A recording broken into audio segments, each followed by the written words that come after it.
ഒരു 10 മിനിറ്റ്സിൽ ഉണ്ടാക്കാൻ പറ്റിയ ഒരു പച്ചടി റെസിപ്പി ഇട്ടാണ് വന്നിരിക്കുന്നത്, ബീറ്റ്റൂട്ട് പച്ചടി.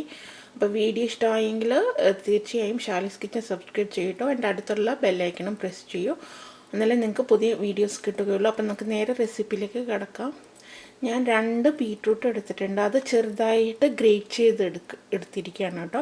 നിങ്ങൾക്ക് വേണമെങ്കിൽ ചെറുതായിട്ട് കുനുകുന വേണമെങ്കിൽ അരിയാ, അങ്ങനെ വേണമെങ്കിലും ചെയ്യാം. അപ്പോൾ 2 മീഡിയം സൈസ് ബീറ്റ്റൂട്ടാണ് ഞാൻ എടുത്തിരിക്കുന്നത്. എന്നിട്ട് ഇത് നമുക്ക് വേവിച്ചെടുക്കാം. ഓക്കെ, ഇപ്പോൾ ഒരു മൺചട്ടി എടുത്തിട്ടുണ്ട്. ഇതൊക്കെ ട്രഡീഷണലായിട്ട് ഇതുപോലെ ക്ലേവ് പോട്ടിൽ യൂസ് ചെയ്യേണ്ടത് നല്ലത്. അപ്പം ഇത് ഈ പുതിയ ചട്ടി മായ്ക്കുന്ന ഒരു വീഡിയോ ഞാൻ ഇട്ടിട്ടുണ്ട് കേട്ടോ. അപ്പോൾ ഈ മൺചട്ടിയിൽ നമ്മൾ ബീറ്റ്റൂട്ട് ഇട്ട് കൊടുക്കുക. അതിന് കുറച്ച് വെള്ളം ഒഴിച്ച് കൊടുക്കുക. ഞാൻ ബീറ്റ്റൂട്ട് എടുത്ത ഇതിൽ തന്നെ വെള്ളം ഒഴിച്ചിട്ട് എടുക്കുന്നുണ്ട് കേട്ടോ.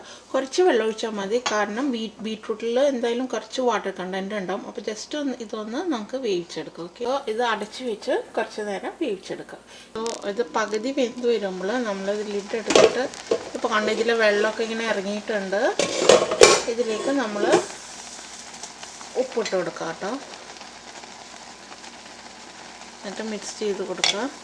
ഇനി നമുക്ക് ഇതിൽ ബാക്കി ചേർക്കേണ്ട ഇൻഗ്രീഡിയൻസ് ഒക്കെ എന്തൊക്കെയാണെന്ന്. അപ്പോൾ ഇതിലേക്ക് കുറച്ച് തേങ്ങ അരച്ച് ചേർക്കണം. അപ്പോൾ ഞാൻ 3/4 കപ്പ് തേങ്ങ എടുത്തിട്ടുണ്ട്.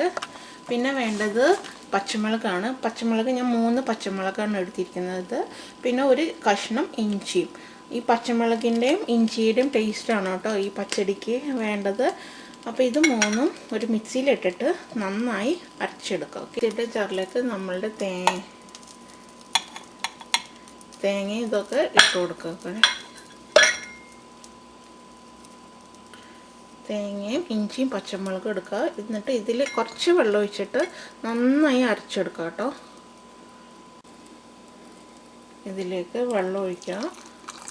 ഇനി ഇത് നന്നായി അരച്ചെടുക്കാം കേട്ടോ. തേങ്ങ ഇതുപോലെ അരച്ചെടുക്കണം കേട്ടോ. നമ്മൾ അരച്ചു വെച്ച തേങ്ങ ഇട്ടു, ഇതിലേക്ക് ഇത് ഇട്ട് കൊടുക്കുക.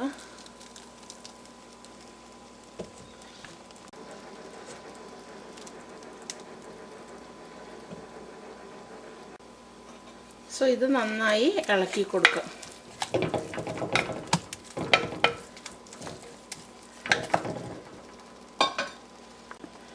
തേങ്ങയെല്ലാം നന്നായി മിക്സ് ചെയ്തെടുക്കാം കേട്ടോ. ജസ്റ്റ് എല്ലാതും ഒന്ന് യോജിച്ച് വന്നാൽ മതി കേട്ടോ. ഇതിലേക്ക് നമ്മൾ കറി ലീവ്സ് ഇട്ട് കൊടുക്കുക. സോ ഇതെല്ലാം കൂടി ഇളക്കിയിട്ട് ഈ സമയത്ത് നിങ്ങൾ ഒന്നില്ലെങ്കിൽ തീ ഓഫ് ചെയ്യുക, അല്ലെങ്കിൽ ചെറിയ ഇതിൽ ഇതാക്കാം കേട്ടോ. ഞാൻ മൺചട്ടി ആയതുകൊണ്ട് ഓൾറെഡി ഇതിൽ ഹീറ്റ് ഉണ്ട്, അപ്പോൾ അതുകൊണ്ട് ഞാൻ തീ ഓഫ് ചെയ്യാണ്. ഇതിലേക്ക് നമ്മൾ തൈര് ഇട്ട് കൊടുക്കണേ. നമ്മൾ 1.5 കപ്പ് തൈര് എടുത്തിട്ടുണ്ട്. ഇതിലേക്ക് നമ്മൾ വേവിച്ച് വെച്ചാൽ കുറച്ച് ബീറ്റ്റൂട്ട് എടുത്തിട്ട് ഇതിലിട്ടിട്ട് മിക്സ് ചെയ്യുക. ഇതെന്തിനാണ് ചെയ്യണമെന്ന് വെച്ചാൽ ഇത് ടെമ്പറിങ് പറയും. അപ്പോൾ ഇത് തൈര് ചിലപ്പോൾ നമ്മൾ പിരിയാതിരിക്കാൻ വേണ്ടിയിട്ടാണ് ഇത് ചെയ്യണത് കേട്ടോ.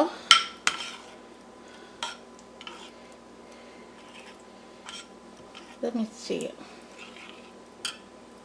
സോ ഇത് നന്നായി മിക്സ് ചെയ്തിട്ടുണ്ട്. ഇനി നമ്മൾ ഇത് വേവിച്ച് വെച്ച ബീറ്റ്റൂട്ടിലേക്ക് നമ്മൾ തൈര് ഇത് ഇട്ട് കൊടുക്കുക.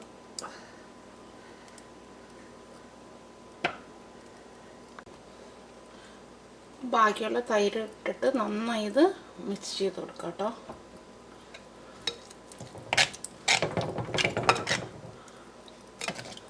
നല്ല കളർ വന്നിട്ടുണ്ട്.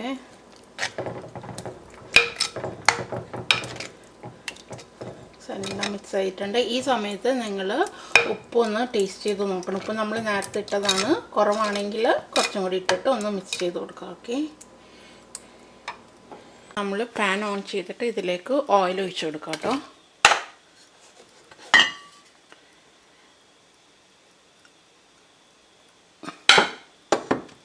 ഇത് ചൂടാവട്ടെ. ഇതിലേക്ക് നമ്മൾ കടുക് ഇട്ട് കൊടുക്കുക. കുറച്ച് കറി ലീവ്സും കൂടി ഇടാം. ഫ്രൈഡ് കറി ലീവ്സിന് ഇട്ടിട്ട് ഇത് നമുക്ക് ബീറ്റ്റൂട്ട് പച്ചടിയിലേക്ക് ഇട്ട് കൊടുക്കാം. നമുക്ക് ബീറ്റ്റൂട്ട് പച്ചടിയിൽ ഇട്ട് കൊടുക്കാം. അപ്പോൾ നമ്മുടെ ബീറ്റ്റൂട്ട് പച്ചടി ഇവിടെ റെഡി ആയിട്ടുണ്ട്. ഇനി നിങ്ങൾക്ക് ഇത് സെർവിങ് പ്ലേറ്റിലേക്ക് മാറ്റാം കേട്ടോ.